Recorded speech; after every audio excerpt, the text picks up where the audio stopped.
कुछ चीजें आपको अपनी जिंदगी में जब आप तैयारी कर रहे हो इस दौरान अगर आप कुछ चीजों को ध्यान रखो तो आपकी तैयारी एक प्रॉपर वे में, एक ऑर्गेनाइज वे में चलेगी। तैयारी करना, रैंडमली पढ़ना कभी भी सॉल्यूशन नहीं होता किसी भी चीज का। कोई भी चीज आप रैंडमली करते हो ना तो कुछ समय तक तो आपके पास वो चीज रहती है, लेकिन फिर वो आपसे दूर भी चली जाती है। तो चीजों को वेल ऑर्गेनाइज वे में आपको पढ़ना है। जैसे पहला पॉइंट यहां लिखा है कि ऑर्गेनाइज स्टडी टेबल आपकी होनी चाहिए। मतलब जिस टेबल पर आप बैठे हो ऐसा नहीं कि उसमें सारी भसड़ वही है। मतलब वहां पर तुमने अपने कपड़े भी रख रखे हैं, वहां पर तुमने बुक्स भी रख रखी है, वहां पर तुमने कुछ भी रख रखा है, टीवी का रिमोट भी रखा हुआ है, वहीं पे तुमने सारी चीजें रख रखी हैं, ऐसा नहीं। तो टेबल एकदम नीट एंड क्लीन होनी चाहिए। जो चीज आप पढ़ रहे हो वो चीज आपके सामने होनी चाहिए। एक्चुअल में ये चीज मेरे साथ हो चुकी है। जब मैं अपने तैयारी के वक्त की बात बताता हूं आपको, जब मैं भी पढ़ता था तो मैं अपने टेबल पे सब कुछ बिछा लेता था, मतलब सारी चीजें होती थी मेरे पास। फिर मेरे भैया ने एक दिन देखा, उन्होंने बोला यार पंकज ऐसे पढ़ते हो क्या? क्योंकि उसमें क्या होता है ना, बहुत सारा भंडारा होता है ना, तो दिमाग उतना काम नहीं कर पाता। उन्होंने बोला कि सबसे पहले ये सारी चीजें यहां से हटाओ। जो चीज तुम पढ़ रहे हो, जो टेबल है, मैं यहां बार बार देख रहा हूं क्योंकि यहां टेबल रखी है, तो जो चीज तुम पढ़ रहे हो सिर्फ वही चीज वहां पे रखो। जो तुम्हें शाम को पढ़नी है वो भी सुबह रख रखी तुमने, तो अननेसेसरी स्पेस घेरती ना चीजें। तो सिर्फ और सिर्फ आप जो चीज पढ़ रहे हो वही उस टेबल पे होना चाहिए। ऐसा नहीं कि दिखाने के लिए बहुत सारा सजा लिया होता है ना। कई बार रिश्तेदार आते हैं मिलने के लिए, कभी कभी देखते हो अरे और क्या पढ़ता है बच्चा हमारा, बच्ची हमारी, मतलब बहुत पढ़ रही है, बहुत पढ़ रहा है। तो ऐसे देखने से थोड़ी होगा। दो दूर से लोग देखेंगे, बड़ा मस्त मजा आएगा टेबल देखने में, यार क्या टेबल सजाई है। लेकिन टेबल पे जब आप पढ़ रहे हो, खुद के लिए पढ़ना, दूसरों के लिए नहीं पढ़ना। तो सिर्फ वही चीज रखें अपने पास जो आपको पढ़नी है, नहीं तो आपका बार बार ध्यान इधर उधर भटकेगा। और जो दीवार है उसका भरपूर प्रयोग करें। जो चीज आपको याद करनी है कि हाँ यार मुझे 2 से 3 दिन या 4 दिन के अंदर ये चीज याद हो जानी चाहिए, वो आप अपनी टेबल पे चिपका लें सामने, मतलब दीवार पे चिपका लें, है ना।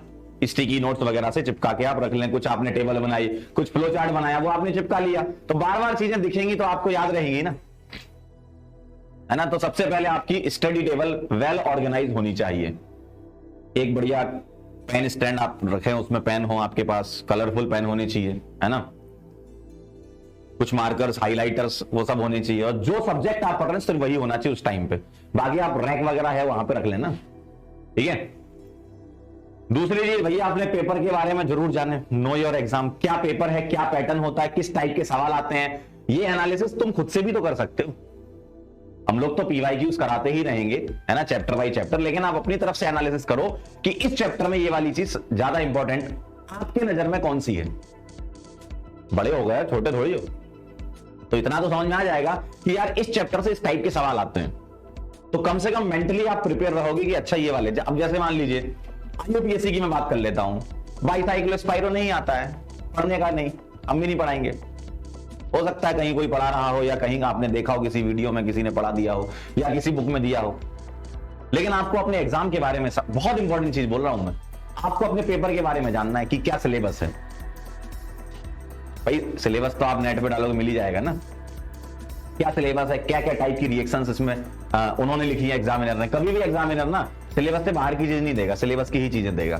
तो आपको अपने सिलेबस के बारे में भी जानना है, ठीक है। तो अपने पेपर के बारे में जरूर पता होना चाहिए आपको कि कैसा पेपर आता है, पिछले 5 साल का ट्रेंड कैसा रहा है, वो आप खुद से भी एनालिसिस कर सकते हैं। ये भी पढ़ाई का एक पार्ट होता है।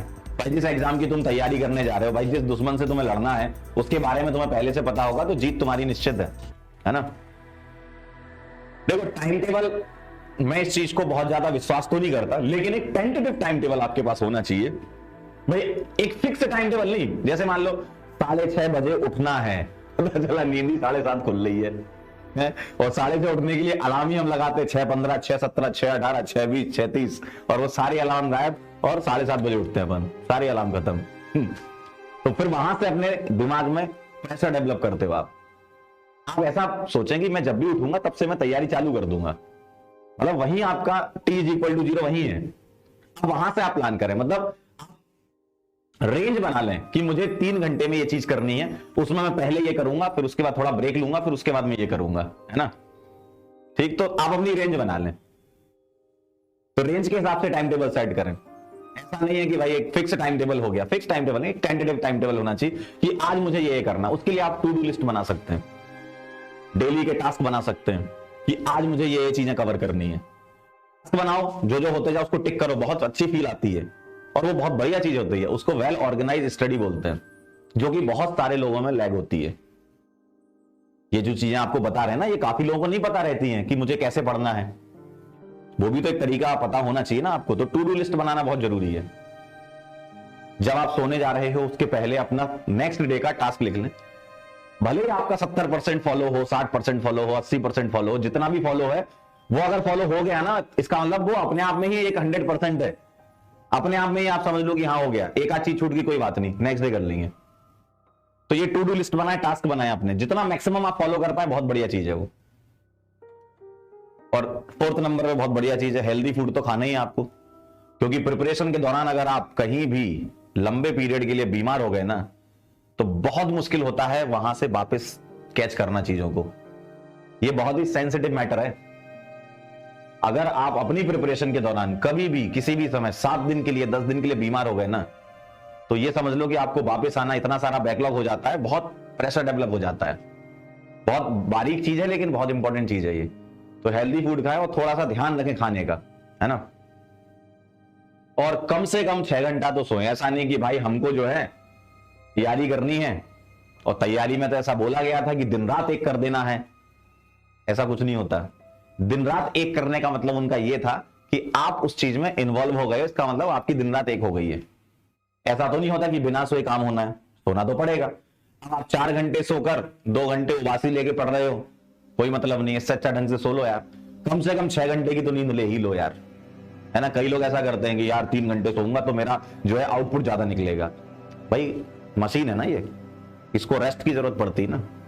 थोड़ा रेस्ट दे दो, रेस्ट दे दो, कोई दिक्कत नहीं। लेकिन जब उठो और जब सो उसके बीच में सिर्फ पढ़ाई करो, है ना। अब वो पढ़ाई में बीच में ब्रेक्स भी होते हैं, थोड़ा सा आप रिफ्रेश करने के लिए अपनी हॉबी को भी फॉलो कर सकते हो, है ना।